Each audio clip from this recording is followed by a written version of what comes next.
Hey, good morning, everybody. Rev here this morning. Once again, it is Tuesday. It is June 29th. Can you believe it? We're almost through this month. In fact, we're almost halfway through the year. I hope you're safe and well and blessed this morning, and I hope you're ready to be a witness for Jesus, because I'm pretty confident that He's going to give you the opportunity to be a witness for Him today, somewhere along the line to be able to make a stand for Him today. So I hope you'll take that opportunity. I am dealing with the last question that I've been, on this little series thing of answering some questions that have been asked. Today's the last one that I'm going to deal with, and it's very simply: is it ever right for the Christian to disobey the government? I know that's kind of a loaded question, especially nowadays, it seems. But it's a question that, we really need to think about very carefully. So let's take a look at this, and let's just see what kind of answers we can come up with. Excuse me. First off, I want to read to you from Romans chapter 13. This is beginning with verse 1. Everyone must submit himself to the governing authorities, for there is no authority except that which God has established. Remember that part. There is no authority except that which God has established. The authorities that exist have been established by God. Consequently, he who rebels against the authority is rebelling against what God has instituted, and those who do so will bring judgment upon themselves. For rulers hold no terror for those who do right, but for those who do wrong. Do you want to be free from fear of the one in authority? Then do what's right, and he will commend you, for he is God's servant to do you good. But if you do wrong, be afraid, for he does not bear the sword for nothing. He is God's servant, an agent of wrath to bring punishment on the wrongdoer. Therefore, it's necessary to submit to the authorities,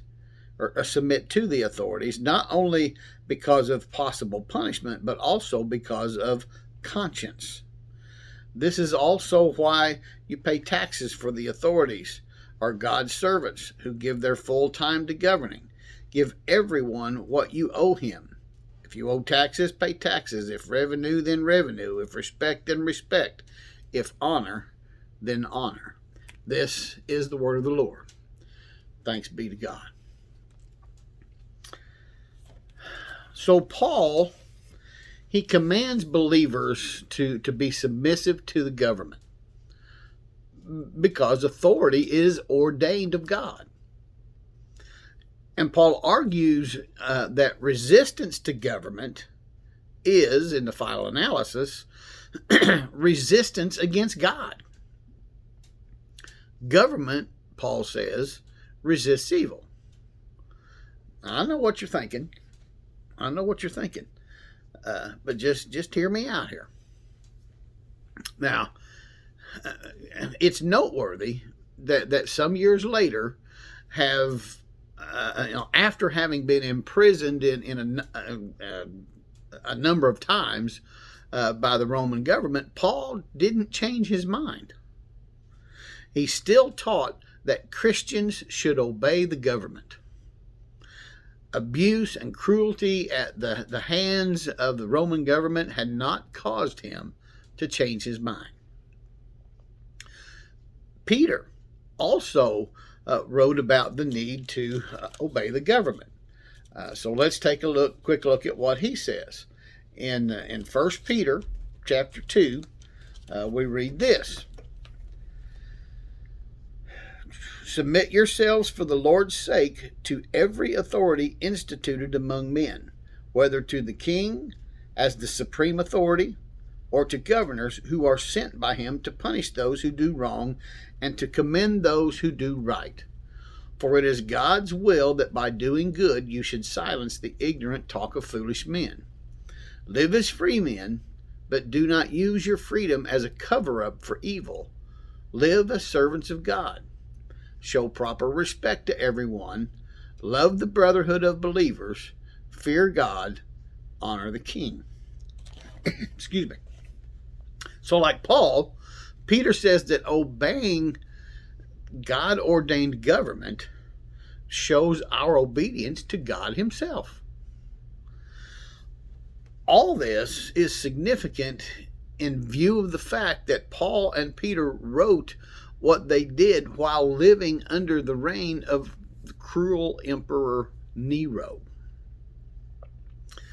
Now, having said all of this, there are also some clear indications in Scripture that when the government commands a believer to go against one or more of God's commands, then one must obey God rather than the government.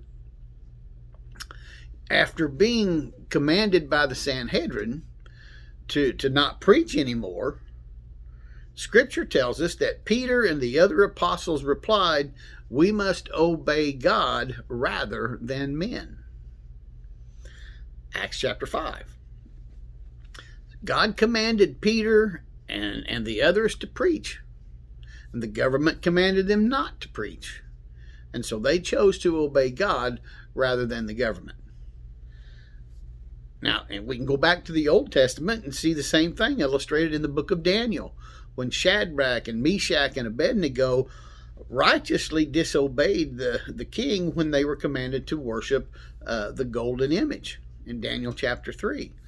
Excuse me. Then Daniel also righteously obeyed the government when it commanded him to go against God's revealed will in Daniel chapter 6. And in both cases, God confirmed that they made the right choice by delivering them from the punishment that was afflicted upon them. Of course, Christians must guard themselves against abusing that principle that we find in Scripture. Scripture indicates that we as Christians are to obey to obey the government, only disobey the government only when it commands us to violate God's commands. Not just when we feel like the government has personally violated our rights. So, the balanced biblical answer to the question, is it ever right for Christians to obey the government, is that we must obey the government unless it requires us to disobey God's laws. There you have it. I'm Pastor Mark. Love you guys. Be safe, be well, be blessed, be strong, and I'll see you tomorrow. Oh, go do something for Jesus.